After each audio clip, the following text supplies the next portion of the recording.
Good morning. आज हम यहाँ पर प्रत्यावर्ती धारा वाले पाठ में आपको पढ़ा रहे हैं चोक कुंडली की। चोक कुंडली क्या है?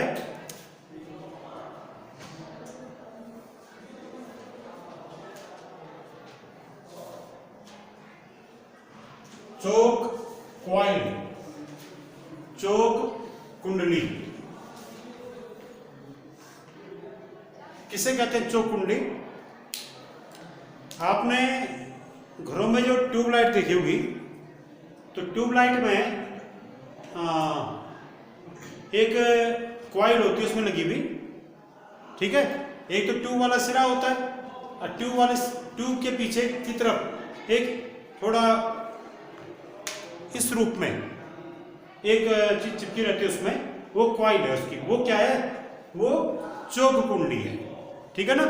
वर्तमान में काफी छोटे आकार में होगा इसमें, तो पुरानी जो ट्यूबलाइट थी उसमें बड़े आकार में होता, ठीक है ना। उसे हम कहते हैं चोक कुंडली, कहते हैं उसको चोक क्वाइल। तो किस काम आती है, क्या है वो? चोक कुंडली एक ऐसी डिवाइस है, एक ऐसी युक्ति है जो कि प्रत्यावर्ती धारा को नियंत्रित करने के काम में प्रयुक्त होती है, ठीक है। कि प्रत्यावर्ती धारा को नियंत्रित करने के लिए जिस युक्ति का हम प्रयोग करते हैं वो युक्ति क्या है? चोक कुंडली है। युक्तियां और भी हैं, ठीक है, परंतु ये कैसा परिपथ होगा? ये होगा हमारा LR परिपथ। चोक कुंडली में LR परिपथ होता है। तो इसकी परिभाषा क्या हो जाएगी कि चोक कुंडली वह युक्ति है, चोक कुंडली एक ऐसा LR परिपथ है, चोक कुंडली एक ऐसा LR परिपथ है या सर्किट है जिसके द्वारा प्रत्यावर्ती धारा को नियंत्रित किया जाता है, ठीक है। और इसमें विद्युत ऊर्जा का ह्रास बहुत कम होता है, बहुत कम विद्युत ऊर्जा का नुकसान होता है इसमें, ठीक है। इसमें विद्युत ऊर्जा का क्षय बहुत कम होता है, यानी इसको लगाने से जो बिजली का बिल आएगा वो कम आएगा। बिजली का बिल किस चीज का आता है? विद्युत ऊर्जा खर्च करने के एवज में हमको विद्युत का बिल पड़ता है, तो वो इसका क्या आएगा? बिल कम आएगा इसको लगाने से।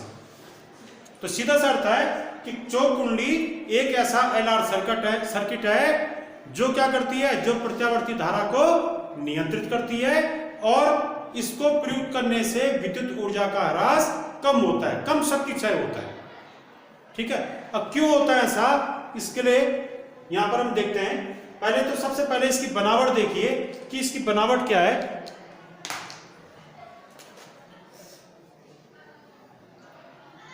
इसकी बनावट, तो इसमें क्या होता है? एक नर्म लोहे की क्रोड पर, जैसे ये है नर्म लोहे की क्रोड, बेलना काले रखी है मैंने।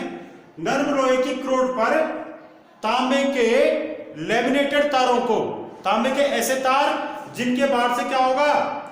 लैमिनेशन होगा, या तो कह सकते कि प्लास्टिक होगा लगा हुआ, ठीक है, कोई इंसुलेटेड मटेरियल लगा होगा उसमें। तो तांबे के इसमें क्या करते? नर्म लोहे की एक क्रोड के बाहर तांबे के इंसुलेटेड तारों के अनेक फेरे लपेट दिए जाते हैं, ठीक है ना। जैसे तांबे के तार के अनेक फेरे लपेट दिए, किसके ऊपर लपेटे? नर्म लोहे की क्रोड के ऊपर। तो नर्म लोहे की क्रोड के ऊपर तांबे के इन लैमिनेटेड तारों के अनेक फेरे लपेट दिए जाते हैं और इन फेरों के बीच, तांबे के इन तार के दो सिरों के बीच हम प्रत्यावर्ती धारा स्रोत को जोड़ देते हैं, ठीक है।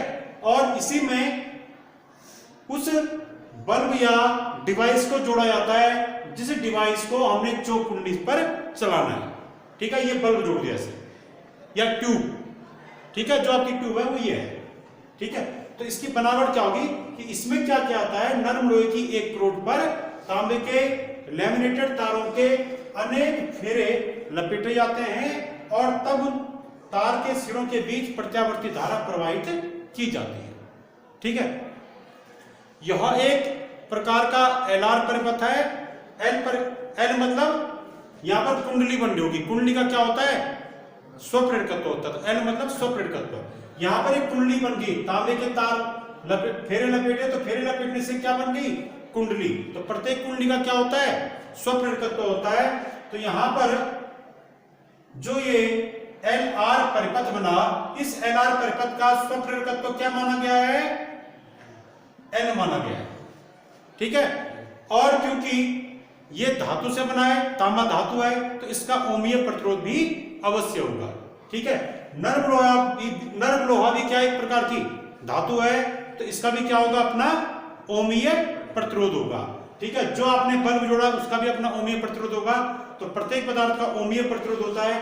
तो इसलिए हम ये कह सकते हैं कि इस परिपथ में कुंडली बनने से यहां पर इसका स्वप्रेरकत्व भी होगा और यहां पर ओमीय प्रतिरोध भी होगा। यहां पर क्या होगा? ओमीय प्रतिरोध भी होगा। तो माना ओमीय प्रतिरोध क्या है?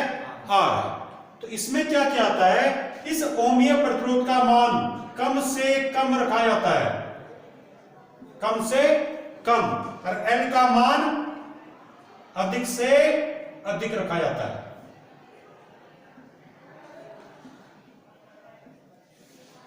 ठीक। अब कैसे ओमीय प्रतिरोध का मान कम से कम कैसे करेंगे?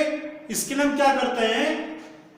हमने प्रतिरोध वाले पार्ट में पढ़ा था कि R is proportional to 1/A। A माने कोई तार है, इस तार के अनुप्रस्थ काट का क्षेत्रफल कितना है? A। तो क्षेत्रफल अधिक होने से, यानी क्षेत्रफल मतलब ये जिसकी मोटाई ज्यादा होगी उसका क्षेत्रफल ज्यादा होगा मोटा तार का।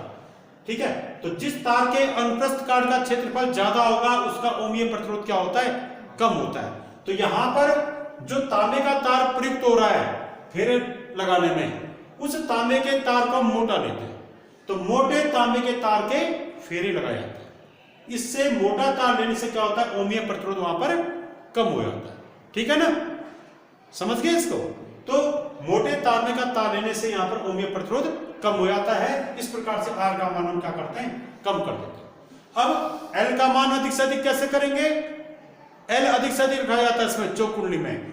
L अधिक से अधिक करने के लिए हम क्या करते हैं? यहां पर एक तो नर्म लोहे की क्रोड का प्रयोग करते हैं। नर्म लोहे की क्रोड के ऊपर हम क्या करते हैं? नर्म लोहे की छड़ के ऊपर हम यहाँ पे फेरे लपेटते हैं। तो नर्म लोहा जो होता है इसका चुंबकीय क्षेत्र अधिक होता है, या बहुत शीघ्रता से चुंबकीय गुण धारण कर लेता है। तो नर्म लोहे के लिए L का मान क्या होता है? अधिक होता है। ठीक है। समझ गए ना?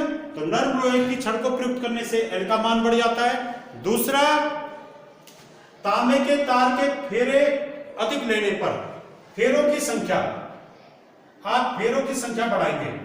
फेरों की संख्या अगर अधिक हो गई, फेरों की अधिक संख्या होगी तो L भी क्या होगा? अधिक होगा। ठीक है। L का मान किस पर डिपेंड करता है? फेरों की संख्या पे। फेरों की संख्या अधिक होने से यहां पर स्वप्रेरकत्व भी क्या होता है? अधिक हो जाता है। तो इसीलिए कहा गया यहाँ पे कि मोटे तांबे के तार के अधिक से अधिक फेरे लपेटे जाते हैं। तो अधिक फेरे लपेटने से क्या होता है? प्रेरकत्व बढ़ जाता है। नर्म लोहे की क्रोड लेने से प्रेरकत्व बढ़ जाता है। ठीक है। इस प्रकार से स्वप्रेरकत्व L का मान बढ़ाया जाता है। ठीक। तो अब हम यहाँ पर चौक कुंडली की परिभाषा कैसे देंगे? कि चौक कुंडली एक ऐसा LR परिपथ है जिसके स्वप्रेरकत्व का मान अधिक से अधिक रखा जाता है और ओमीय प्रतिरोध का मान कम से कम रखा जाता है। और यह युक्ति प्रत्यावर्ती धारा को नियंत्रित करने के लिए प्रयुक्त होती है।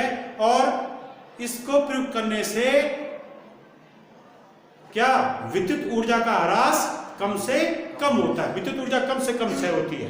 तो चौक कुंडली किसी प्रत्यावर्ती धारा परिपथ में विद्युत ऊर्जा को के क्षय को कम से कम करने के लिए प्रयुक्त की जाती है और प्रत्यावर्ती धारा को नियंत्रित करने के लिए प्रयुक्त की जाती है। ठीक है ना? अब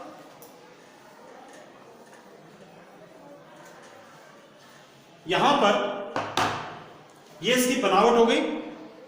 अब देखिए इसमें यहां पर मैं कह रहा हूं कि इसको प्रयुक्त करने से विद्युत ऊर्जा का ह्रास कम से कम होता है। ठीक है। कैसे? तो देखिए इसको, आपने प्रत्यावर्ती धारा परिपथ के लिए औसत शक्ति का एक फॉर्मूला पढ़ा था कि प्रत्यावर्ती धारा परिपथ के एक चक्र के लिए औसत शक्ति P बार बराबर आया था IRMS इंटू VRMS आया था ना, इंटू cos फाई। ठीक है ना, हो सकता है पहले मैंने V लिखाओ, VRMS into IRMS into cos phi. ठीक है, तो इस शक्ति का मान किस पे डिपेंड कर रहा है? ये VRMS IRMS कांस्टेंट है, ये क्या है? cos phi. ये cos फाई पे डिपेंड कर रहा है। cos फाई क्या है? शक्ति गुणांक। ये क्या है? शक्ति गुणांक। और इसका मान होता है किसके बराबर? cos फाई बराबर होता है R अपॉन Z। Z माने इस LR परिपथ की प्रतिबाधा। ये कैसा परिपथ है? ये LR परिपथ है, कुंडली भी ओमियो प्रतिरोध भी इसमें। ठीक है, इसकी प्रतिबाधा। तो LR परिपथ के लिए Z का सूत्र क्या होता है? LR परिपथ के लिए Z बराबर होता है under root R square plus XL square. समझ गए? ये होता है इसका मान, Z का मान है। XL माइनस XC का होल स्क्वायर था, तो C धारता यहां पर है नहीं, तो यहां पर XC वाला पोर्शन नहीं आएगा, संधारित्र नहीं आएगा, XL स्क्वायर हो जाएगा केवल। और XL का मान भी क्या होता है? XL का मतलब होता है ओमेगा L। XL बराबर ओमेगा, XL का स्क्वायर मतलब ओमेगा का स्क्वायर इंटू L का स्क्वायर। तो ये Z बराबर under root R square plus omega square into L square. ठीक है ना? अब R क्या है? कम से कम। इसका मान क्या रखते हैं हम? कम से कम। और L का मान अधिक से अधिक। तो यहां पर जो, अगर ये सोचिए, अगर R टेंड्स टू 0, अगर R का मान नगण्य कर दें, 0 तो नहीं कर सकते हैं, तो नगण्य कर दें, तो Z का मान किसके बराबर आ जाएगा? Z बराबर हो जाएगा under root omega square L square, यानी Z बराबर ओमेगा इंटू L, यानी Z बराबर XL। ये इसके बराबर हो जाएगा। ठीक है ना, क्योंकि R का मान लगभग 0 के करीब है, नगण्य हो रहा है। ठीक है, 0 नहीं है, 0 नहीं हो सकता, 0 के करीब। तो अब बताइए, ये जो R अपॉन Z है, इस R अपॉन Z का मान इस चौक कुंडली के लिए क्या आएगा? चौक कुंडली के लिए जो cos फाई है, इसका मान आता है R अपॉन Z, और Z की वैल्यू क्या आ रही है यहाँ पे? Omega L। ठीक है ना? अब R का मान क्या है? कम से कम। L का मान क्या है? अधिक से अधिक। तो यानी ये L जितना अधिक होगा, cos फाई का मान उतना ही कम होगा। अरे L हर में रखा ना, तो ये डिनोमिनेटर में आने से क्या होगा? L अगर अधिक है तो cos फाई क्या हो जाएगा? ये L अधिक होने से, L अधिक होने से क्या हो जाएगा? यहां पर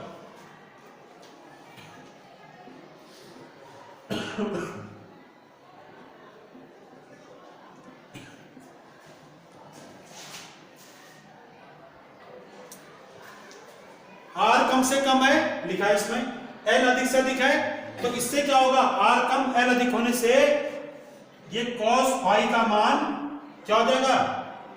cos फाई कम से कम होगा, कम से कम, यानी cos फाई कम से कम होगा। कम से कम मतलब ये भी नगण्य हो जाएगा। ठीक है, तो हम सीधा सीधा यहां पर ये कह देंगे कि जो cos फाई शक्ति गुणांक है, इसका मान क्या हो जाता है? नगण्य हो जाता है। L जितना अधिक होगा, cos फाई उतना कम होगा। अब cos फाई नगण्य होगा तो शक्ति भी क्या होगी? औसत शक्ति भी नगण्य होगी। और शक्ति का मतलब क्या होता है? 1 सेकंड में किया गया कार्य या 1 सेकंड में व्यय ऊर्जा। तो यानी इस परिपथ में प्रति सेकंड जो व्यय ऊर्जा होगी वही शक्ति कहलाएगी, और वो शक्ति क्या होगी? नगण्य होगी, क्योंकि cos फाई यहां पर क्या आता है? नगण्य आता है। ठीक है, तो चौक कुंडली में अधिक प्रेरकत्व एवं कम से कम ओमीय प्रतिरोध होने के कारण चौक कुंडली का जो LR परिपथ होता है इसके लिए शक्ति गुणांक का मान नगण्य आता है और नगण्य शक्ति गुणांक होने के कारण इसकी औसत शक्ति या विद्युत ऊर्जा क्षय नगण्य होता है। ये क्या हो जाता है, ये P बार इसका मान क्या हो जाता है, नगण्य हो जाता है। ठीक है, तो अतः हम ये कह सकते हैं कि चौक कुंडली को प्रयुक्त करने से क्या होता है, चौक कुंडली को प्रयुक्त करने से शक्ति व्यय या ऊर्जा व्यय कम से कम होता है। ऊर्जा व्यय 0 तो नहीं हो सकता, ठीक है ना, पर ये कम से कम होता है क्योंकि R0 कभी नहीं हो सकता है। ठीक है, क्योंकि इसमें धातुएं प्रयुक्त हो रही है, धातुओं का ओमीय प्रतिरोध 0 नहीं किया जा सकता है, कम किया जा सकता है। ठीक है, तो P का मान क्या होता है, नगण्य हो जाता है। दूसरा, ये धारा को नियंत्रित करने के काम आती है। ठीक है ना, ये धारा को नियंत्रित करती है, इसीलिए यहां पर शक्ति क्या होती है, कम से कम शक्ति का मान कम से कम प्राप्त होता है, यानी ऊर्जा क्षय कम से कम आता है।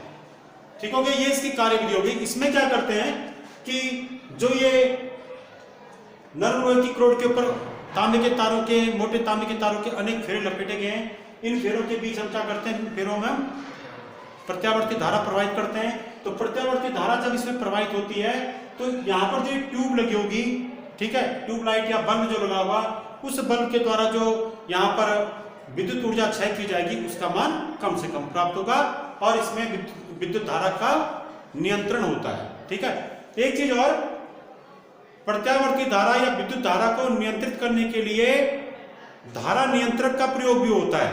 किसका प्रयोग होता है, धारा नियंत्रक का। परंतु धारा नियंत्रक को प्रयोग करने से भी शक्ति व्यय कम से कम नहीं होता है। अगर हम यहाँ पर धारा नियंत्रक का प्रयोग करें, ठीक है, रियोस्टेट का, तो रियोस्टेट या धारा नियंत्रक को प्रयोग करने से शक्ति व्यय नगण्य नहीं होता है, उसका मान कुछ ज्यादा प्राप्त होता है। ठीक है, किसकी तुलना में, चौक कुंडली की तुलना में। तो क्योंकि धारा नियंत्रक को प्रयोग करने से धारा भले ही नियंत्रित होती है, पर धारा नियंत्रक को लेने पर क्या होता है, शक्ति व्यय जो विद्युत ऊर्जा का क्षय है वो नगण्य नहीं हो पाता है। ठीक है, इसीलिए जो है धारा को नियंत्रित करने के लिए धारा नियंत्रक के स्थान पे चौक कुंडली का प्रयोग करना ज्यादा श्रेयस्कर है। ठीक है, यहां पर एक चीज और कि जो ये चौक कुंडली है, चौक कुंडली को हम केवल प्रत्यावर्ती धारा परिपथ में ही प्रयोग कर सकते हैं। यहां पर जो धारा स्रोत होगा कौन सा होगा, प्रत्यावर्ती धारा स्रोत। यहां पर हम दिष्ट धारा स्रोत नहीं ले सकते हैं या बैटरी नहीं ले सकते हैं।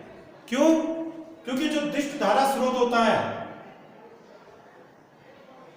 दिष्ट धारा परिपथ यानी वो परिपथ जिसमें दिष्ट धारा बहती है, अगर इसमें हम दिष्ट धारा प्रवाहित करें, डीसी करंट प्रवाहित करें, तो उसमें क्या होगा, दिष्ट धारा की परिभाषा क्या है, दिष्ट धारा वो धारा होती है जिसमें धारा का मान अचर रहता है, समय के साथ अचर रहता है, परिवर्तित नहीं होता है। ये देखिए इस प्रकार का ग्राफ आता है, समय और कौन सी धारा, डीसी धारा, दिष्ट धारा के बीच इस प्रकार का ग्राफ आता है।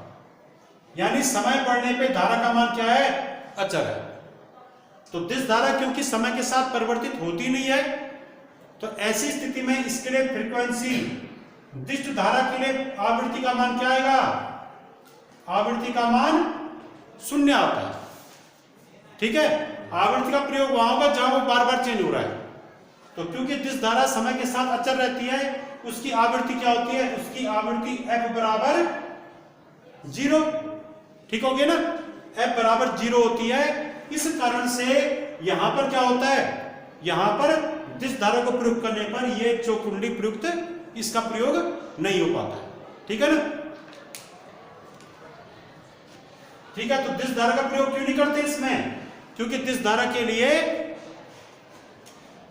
ये f बराबर आवृत्ति बराबर क्या होता है, 0, और आवृत्ति 0 का मतलब है क्या, ओमेगा बराबर भी क्या, 0, क्योंकि ओमेगा का मतलब क्या होगा भाई, 2 पाई r। तो ये f 0 है तो ओमेगा भी क्या होगा, 0 होगा। किसके लिए, दिष्ट धारा स्रोत के लिए। तो ओमेगा 0 होने से z का मान भी क्या हो जाएगा, 0, और इसका यहां पर कोई औचित्य नहीं रह जाएगा, इसको हम यहां पर प्रयुक्त नहीं कर पाएंगे। ठीक है ना, अब